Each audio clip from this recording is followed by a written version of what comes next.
નમસ્કાર દર્શક મિત્રો, ટેક્સ ગુરુમાં હું કૃષ્ણા આપનું સ્વાગત કરું છું. આપણા આ શોમાં આપણે ટેક્સ અને રોકાણ સંબંધિત મહત્વના પ્રશ્નો પર ચર્ચા કરતા હોઈએ છીએ.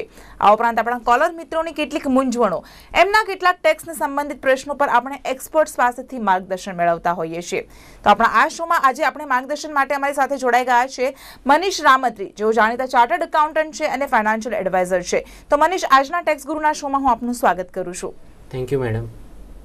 જી મનીષ, આપણા શોની આપણે શરૂઆત કરીએ. સૌથી પ્રથમ અને સૌથી મહત્વનો પ્રશ્ન હું આપને પૂછવા માંગીશ કે અત્યારે ફાઇનાન્શિયલ યર જે છે, નાણાકીય વર્ષ અંતિમ તબક્કામાં પહોંચી ગયું છે. 31મી માર્ચ ખૂબ જ નજીક આવી રહી છે. ત્યારે અસેસમેન્ટ યરને લઈને ઘણા બધા લોકોમાં હજુ પણ મૂંઝવણો પ્રવર્તી રહી છે, કારણ કે જે લાસ્ટ ટુ અસેસમેન્ટ યર્સ છે 2016 અને 17, તો એને સંબંધિત જે ઇન્કમ ટેક્સ રિટર્ન ફાઇલ કરવાના છે, તો શું બાબતોને ધ્યાનમાં રાખવી જોઈએ? તો જેમ તમે કીધું કે આપણે ઓલરેડી માર્ચ મહિનામાં છીએ અને 31 માર્ચ 2018 એ છેલ્લી તારીખ છે રિટર્ન ભરવા માટે. હવે રિટર્ન કયા ભરવા, એટલે એના માટે બે અસેસમેન્ટ યરની ડ્યુ ડેટ ફોલ થાય છે 31 માર્ચ 2018. પહેલું અસેસમેન્ટ યર છે 2016-17 અને બીજું અસેસમેન્ટ યર છે 2017-18. તો આ 31 માર્ચ 2018 કેમ 2 વર્ષના રિટર્નની ડ્યુ ડેટ એક સાથે આવી, એ એક ક્વેશ્ચન આપણા મગજમાં સૌથી પહેલાં આવે. તો એમાં એવું થયું છે કે 2016-17નું પહેલાંના ટેક્સ લો પ્રમાણે જે લાસ્ટ ડેટ આવતી હતી એ હતી within 1 year from the end of the relevant assessment year. તો અસેસમેન્ટ યર 16-17ની વાત કરીએ તો એનું 1 year એન્ડ થશે 31 માર્ચ 2018. અને પછી જો નેક્સ્ટ અસેસમેન્ટ યરની વાત કરીએ 2017-18, તો એમાં ટેક્સ લોમાં ચેન્જ આવ્યું કે તમે બિલેટેડ રિટર્ન ભરી શકશો within end of the assessment year. એટલે અગેન એમાં છેલ્લી તારીખ કઈ આવી 17-18ની 31 માર્ચ 2018. એટલે આ 31 માર્ચ 2018 મહત્ત્વની એટલા માટે થઈ ગઈ કે ટેક્સ લોમાં ચેન્જ થવાથી બે અસેસમેન્ટ યરની બિલેટેડ રિટર્ન ભરવાની ડ્યુ ડેટ સેમ આવી ગઈ. જી મનીષ, આપણે વાત કરી કે પ્રીવિયસ જે 2016-17 અને 17-18 જે અસેસમેન્ટ યર્સ છે એની, હવે આપણે નેક્સ્ટ અસેસમેન્ટ યરની વાત કરીએ તો એ શું છે, એ વર્ષ કયું રહેશે અને એમાં શું કરવાનું રહેશે? તો આપણે 31 માર્ચ 2018 પૂરા થવાના વર્ષમાં છીએ. એનો મતલબ આપણે પ્રીવિયસ યર 2017-18માં છીએ. એના માટે જે અસેસમેન્ટ યર લાગુ પડે છે એ પડે છે 2018 અને 19.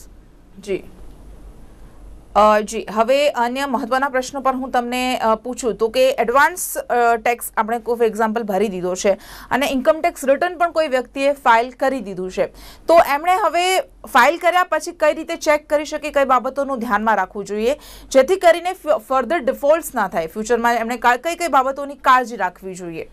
તો એ પહેલાં હું તમને એ પ્રશ્નનો જવાબ આપું કે તમારે રિટર્ન ભરવા છે કે નહીં, પહેલાં તો તમે એ ચકાસ કરી લો. કારણ કે અસેસમેન્ટ યર 16-17ની અને 17-18ની જેમ આપણે વાત કરી, લાસ્ટ ડેટ 31 માર્ચ 2018 છે. તો એના માટે શું મારે રિટર્ન ભરવું કે નહીં એ મને જાણ કેવી રીતે થાય? તો એની જાણ તમને થશે, એક તો તમે બેંક અકાઉન્ટ ઓબ્વિયસલી મેન્ટેન કરતા હશો, તમે કયા ફાઇનાન્શિયલ ટ્રાન્ઝેક્શન્સમાં એન્ટર થયા છો એ તમે ચકાસી લો.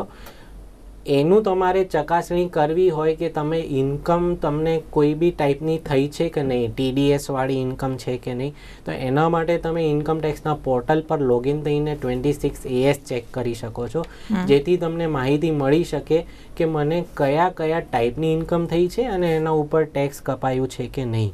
અને એ સિવાયની ઇન્કમ તમને થઈ છે એ તો તમે તમારા બેંક સ્ટેટમેન્ટ અને ફાઇનાન્શિયલ ટ્રાન્ઝેક્શન્સના રેકોર્ડ પરથી જ ચકાસી શકશો.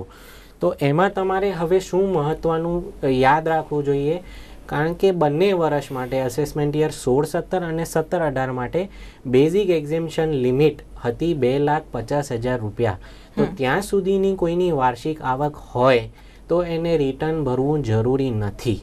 જરૂરી નથી એનો મતલબ એ રિટર્ન ભરી શકે, સ્વેચ્છાએ ભરી શકે, પણ જો 2.5 લાખથી ઉપરની ઇન્કમ થઈ છે તો તમારે રિટર્ન મેન્ડેટરી ભરવું પડે. એમાં તમે એવું ના કરી શકો કે મારી ઇન્કમ સમજો 3 લાખ છે પણ 1 લાખ રૂપિયા તો મેં ટેક્સ સેવિંગના ઇન્વેસ્ટમેન્ટમાં કર્યા છે તો મારી નેટ ઇન્કમ તો 2 લાખ છે. કાયદા પ્રમાણે તમારે ટેક્સ સેવિંગ ઇન્વેસ્ટમેન્ટ પહેલાંની લિમિટ જોવાની છે. જો એ 2.5 લાખથી ઉપર જતી હોય તો તમારે રિટર્ન ભરવું અનિવાર્ય છે. જી, ખૂબ જ મહત્વની વાત કહી મનીષ. હું આપને પૂછવા માંગીશ કે દરેક વ્યક્તિ જે હોય છે એવું ઈચ્છતો હોય છે કે ટેક્સ એક્ઝેમ્પશન્સ કઈ રીતે મળે, ટેક્સ એક્ઝેમ્પશન્સનો લાભ કઈ રીતે વધારે ને વધારે મળે. હવે ટેક્સ એક્ઝેમ્પશન્સ માટે એવા કયા કયા ઇન્વેસ્ટમેન્ટ, કયા કયા રોકાણના વિકલ્પો ઉપલબ્ધ છે કે જેના દ્વારા તમને ટેક્સ રાહતનો લાભ મળી શકે? તો આપણે અત્યારે ઊભા છીએ ending of previous year 2017-18, 31 March 2018 પતી જશે. તો એના માટે તમારે જો ચાલુ વર્ષમાં કોઈ ઇન્કમ તમે જનરેટ કરી હોય જે બેઝિક એક્ઝેમ્પશન લિમિટ 2.5 લાખ છે એના ઉપર તમે જનરેટ કરી હોય તો તમારી પાસે રસ્તો છે કે 31 માર્ચ 2018 સુધી તમે ટેક્સ સેવિંગ ઇન્વેસ્ટમેન્ટ્સ કરી શકો છો. હવે ટેક્સ સેવિંગ ઇન્વેસ્ટમેન્ટ્સમાં કયા કયા ઇન્વેસ્ટમેન્ટ આવે તો સૌથી મહત્ત્વની સેક્શન છે સેક્શન 80C, જેમાં આપણી પાસે ઘણા બધા સ્કોપ્સ છે ઇન્વેસ્ટમેન્ટ કરવાના. એમાં સૌથી પહેલું અને જાણીતું ને લોકપ્રિય માધ્યમ છે લાઈફ ઇન્સ્યોરન્સ પ્રીમિયમ. જી, એટલે તમે પોતાની કે પોતાના બાળકોની કે પોતાના વાઈફની કે હસબન્ડની લાઈફ ઇન્સ્યોરન્સ પોલિસીનું પ્રીમિયમ ચૂકતે કર્યું હોય તો એનો તમને લાભ મળશે સેક્શન 80Cના ડિડક્શનમાં.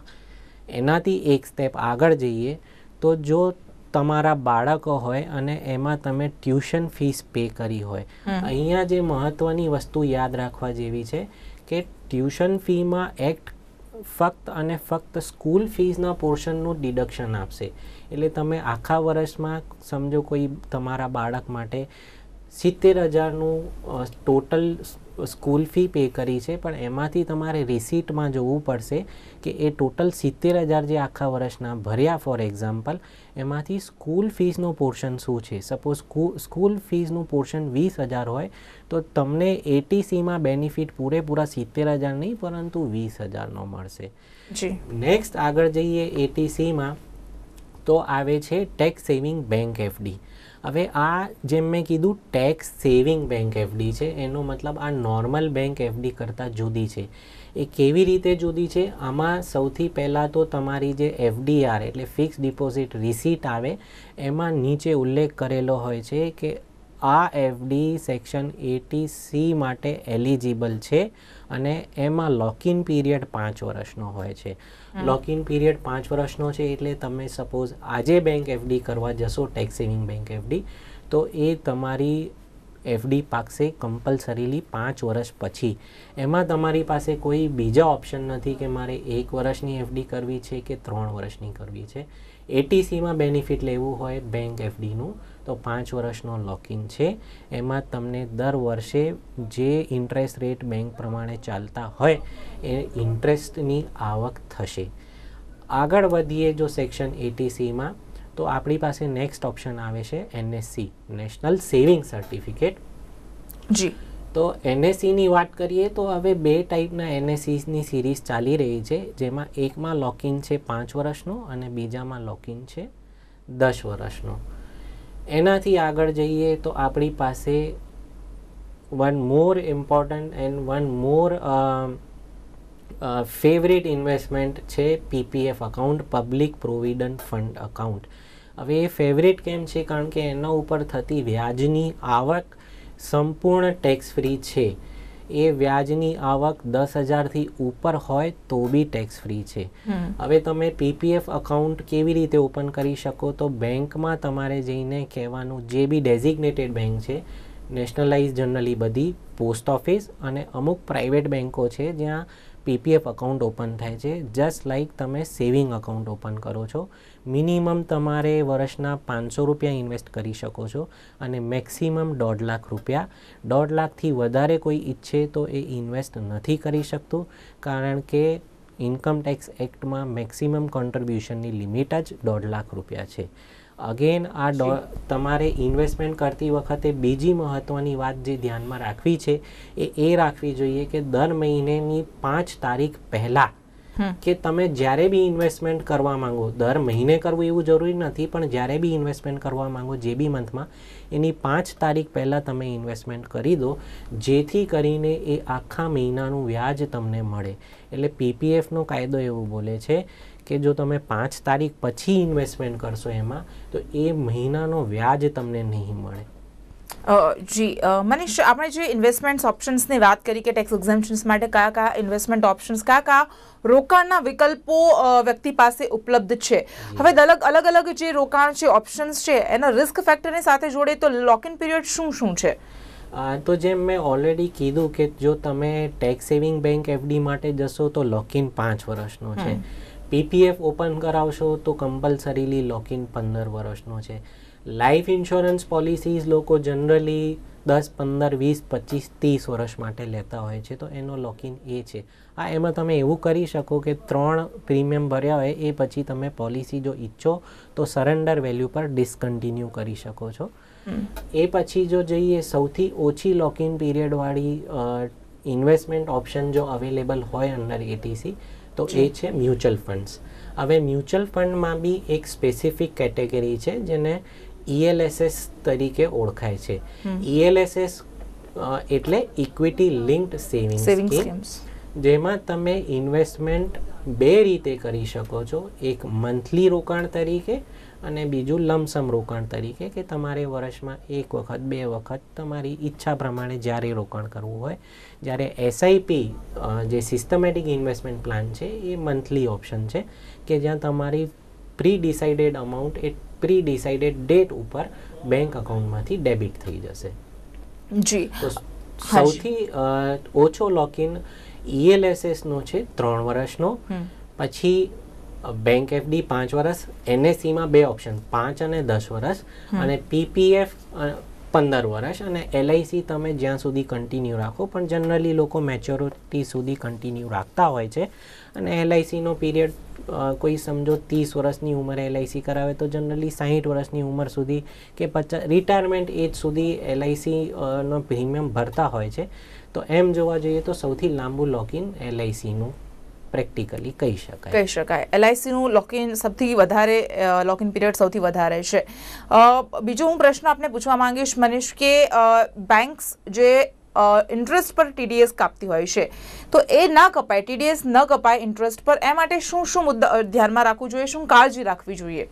તો અગેન આ વસ્તુ આપણે માર્ચમાં જનરલી ડિક્લેરેશન જે બી થાપણદાર છે એટલે જેણે બેંકમાં એફડી કરી છે એને માર્ચમાં ડિક્લેરેશન આપી દેવું જોઈએ નેક્સ્ટ ફાઇનાન્શિયલ યર માટે, જે ચાલુ થશે 1 એપ્રિલ 2018થી અને કમ્પ્લીટ થશે 31 માર્ચ 2019.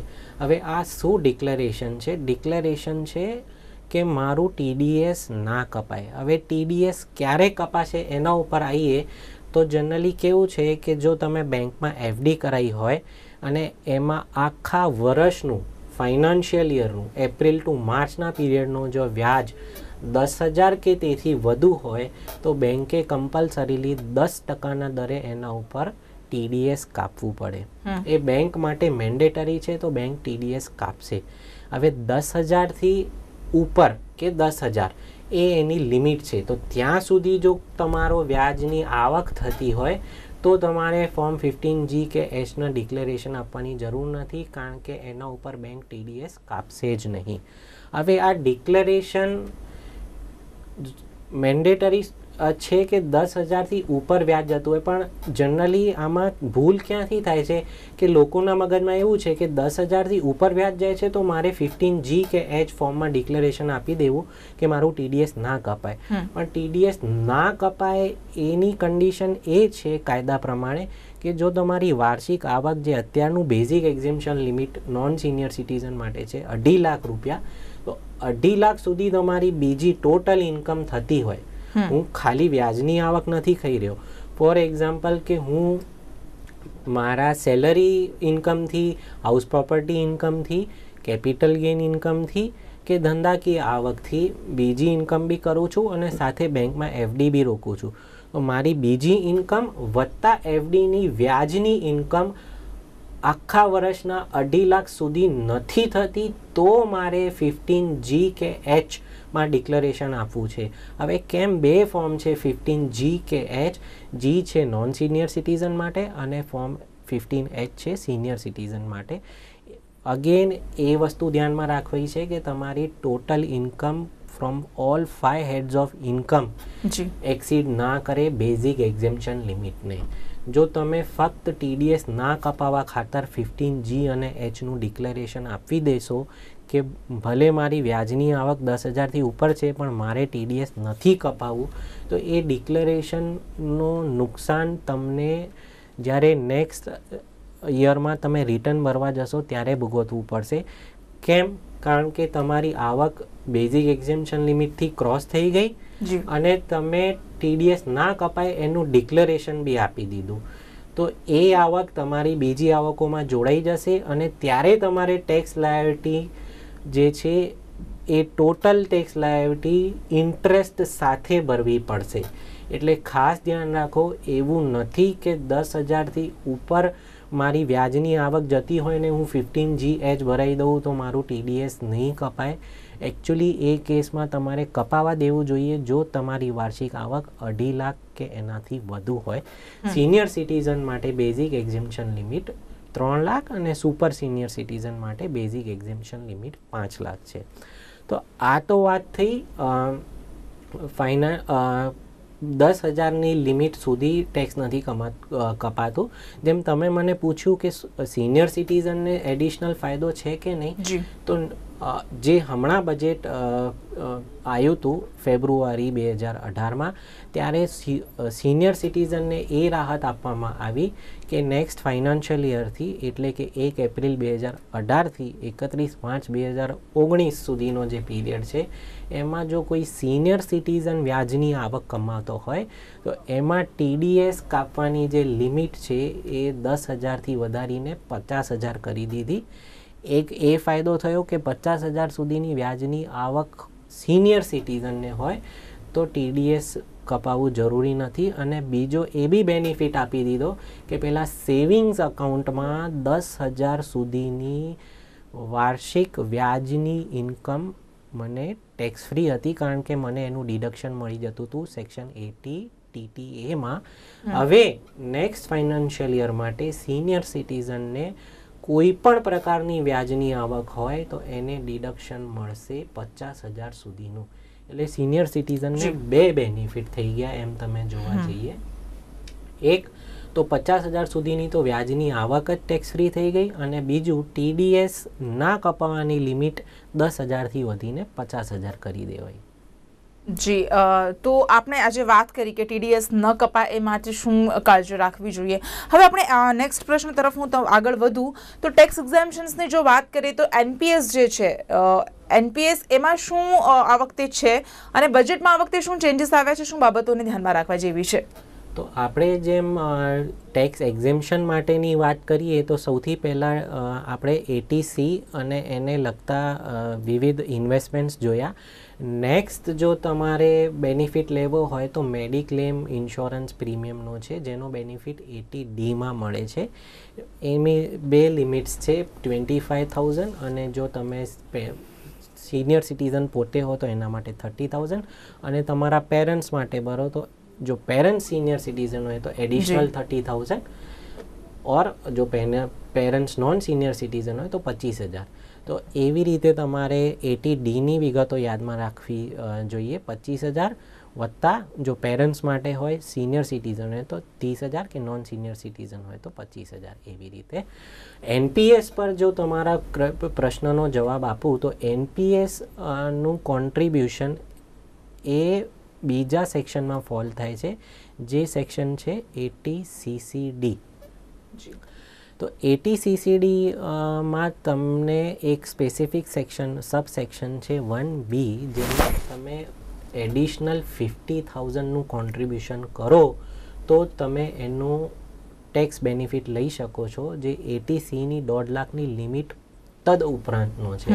એટલે તમે ATCમાં જેમ આપણે ડિસ્કસ કર્યું life insurance premium, tuition fees, PPF, mutual fund, ELSS આ બધા ઇન્વેસ્ટમેન્ટની લિમિટ ટોટલ 1.5 લાખ રૂપિયા, એટીડીની લિમિટ ડિપેન્ડિંગ 25 કે 30,000 રૂપિયા મેળવી શકાય છે. જી જી, એક કોલર મિત્ર આપણી સાથે જોડાઈ ગયા છે. જી, આપનું નામ જણાવશો અને આપ કયા પ્રશ્ન પર માહિતી મેળવવા ઈચ્છો છો? હેલો, મારું નામ છે કલ્પના ત્રિવેદી, હું રાજકોટથી બોલું છું. જણાવશો. એટલે મારે એવું છે કે આપણે સિનિયર સિટીઝન સિવાયના ને એમ કે 10,000 સુધીનું હોય વ્યાજ આવતું હોય તો ટેક્સ એટલે TDS ના કપાય.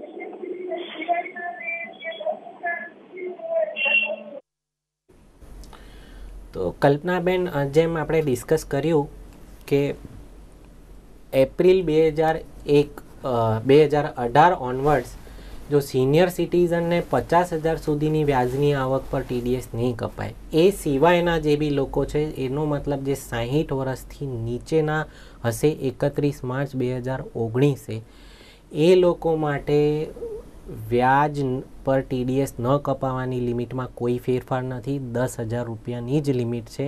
એટલે જો તમારી બેંક FDથી વ્યાજની આવક 10,000 કે તેથી વધુ થશે તો બેંક 10% દરે TDS કાપશે. જો તમારે TDS નથી કપાવવું તો તમારી પાસે એ રાહત છે કે તમે ફોર્મ 15Gમાં ડિક્લેરેશન બેંકને આપી શકો છો કે મારી ટોટલ આવક 2.5 લાખથી વધુ નથી થતી એટલે તમે મારા બેંક FDના વ્યાજ ઉપર TDS ના કાપો. જી, આપણે સામાન્ય રીતે લોકો અત્યારે એવું છે, એક માન્યતા પ્રવર્તે છે કે ઇન્સ્યોરન્સને એ લોકો ઇન્વેસ્ટમેન્ટ તરીકે લઈ લેતા હોય છે અને ઇન્સ્યોરન્સ લેતી વખતે પણ કંઈ ખાસ બાબતોનું ધ્યાન નથી રાખતા હોતા કારણ કે જાગૃતિનો અભાવ હોય છે. એટલે આડેધડ કોઈ પણ કંપનીનું ઇન્સ્યોરન્સ લઈ લે છે અને કોઈ પણ ખાસ સાવચેતીનું એ લોકો પગલાં નથી લેતા હોતા. તો લાઈફ ઇન્સ્યોરન્સનો જ્યારે કોઈ વાત કરે, કોઈ કંપનીની લેતા હોય ત્યારે કઈ કઈ બાબતોનું ખાસ ધ્યાન રાખવું જોઈએ? અને લાઈફ ઇન્સ્યોરન્સ, બીજો એક પ્રશ્ન હું એડ કરવા માંગીશ કે લાઈફ ઇન્સ્યોરન્સ ટેક્સ એક્ઝેમ્પશનમાં કઈ રીતે ઉપયોગી થઈ શકે? તમારો સવાલ બહુ સરસ છે.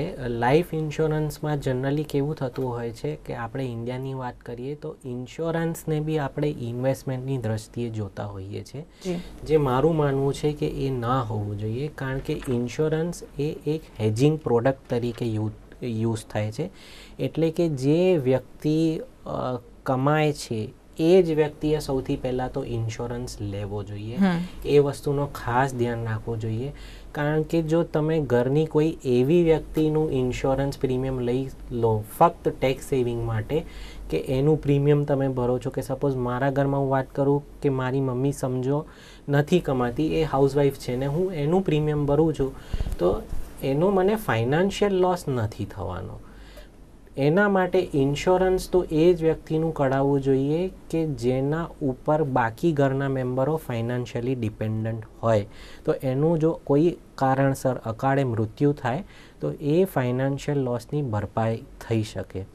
એના માટે સૌથી સુંદર પ્રોડક્ટ જો કોઈ અવેલેબલ હોય તો એ ટર્મ ઇન્સ્યોરન્સ પ્લાન છે, જેમાં તમારું લાઈફ સમ અશ્યોર્ડનું એક્સપોઝર તમે મેક્સિમમ લઈ શકો છો અને પ્રીમિયમ જો તમે નોર્મલ પોલિસી જે ઇન્વેસ્ટમેન્ટવાળી પોલિસીસ છે કે જેમાં અશ્યોર્ડ રિટર્ન 8%, 9% કે 7% ગેરંટીડ રિટર્ન હોય છે એના કમ્પેરિઝનમાં પ્રીમિયમ ઘણું ખરું ઓછું આવતું હોય છે.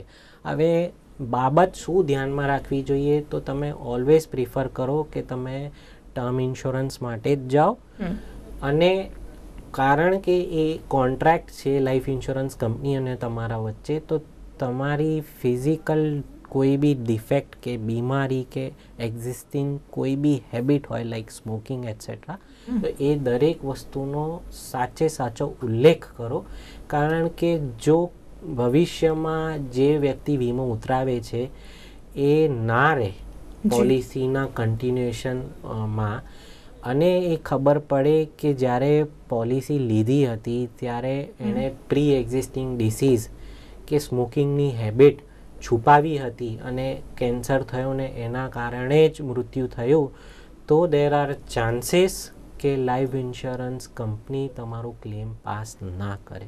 તો સૌથી મહત્ત્વની બાબત તમારે એ જ ધ્યાન રાખવી કારણ કે આ કોન્ટ્રાક્ટ છે તો તમે કોઈ ખોટી માહિતી કે કોઈ સાચી માહિતી છુપાવો નહીં. જી જી મનીષ, આપ ખૂબ મહત્વના પ્રશ્નો પર આપણે સારી એવી ચર્ચા કરી. તો દર્શક મિત્રો, આપણા આ શોમાં આપણે આજે ટેક્સ અને રોકાણ સંબંધિત અલગ અલગ મહત્વના પ્રશ્નો પર ચર્ચા કરી. ખાસ કરીને જ્યારે નાણાકીય વર્ષ અંતમાં છે ત્યારે સામાન્ય પ્રજાને કયા પ્રશ્નો સતાવતા હોય છે તેના પર આપણે વાત કરી. દર્શક મિત્રો, અમારો તમામ પ્રયત્ન રહે છે કે ટેક્સ અને રોકાણ સંબંધિત તમામ પ્રશ્નો, એ ચાહે ટેક્સ પ્લાનિંગ રિલેટેડ હોય કે ટેક્સના લો વિશે, તો આપણે એક્સપર્ટ્સના માધ્યમથી સચોટ માર્ગદર્શન પ્રોવાઈડ કરી શકીએ.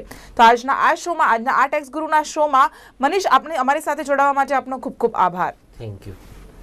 જી દર્શક મિત્રો, તો આપ આપણા પ્રશ્નો માટે અમને કોલ કરી શકો છો શો દરમિયાન. આ ઉપરાંત જો કોઈ કારણસર આપ અમને કોલ ન કરી શકો તો અમારો ઈમેલ આઈડી છે nirmannews@gtpl.net. આ ઈમેલ આઈડી પર પણ આપ આપના પ્રશ્નો મૂકી શકો છો. તો અન્ય કેટલાક મહત્વના પ્રશ્નો સાથે આપણે ફરી એકવાર ટેક્સ ગુરુના કાર્યક્રમમાં મળીશું. હાલ મને આપશો રજા. નમસ્કાર.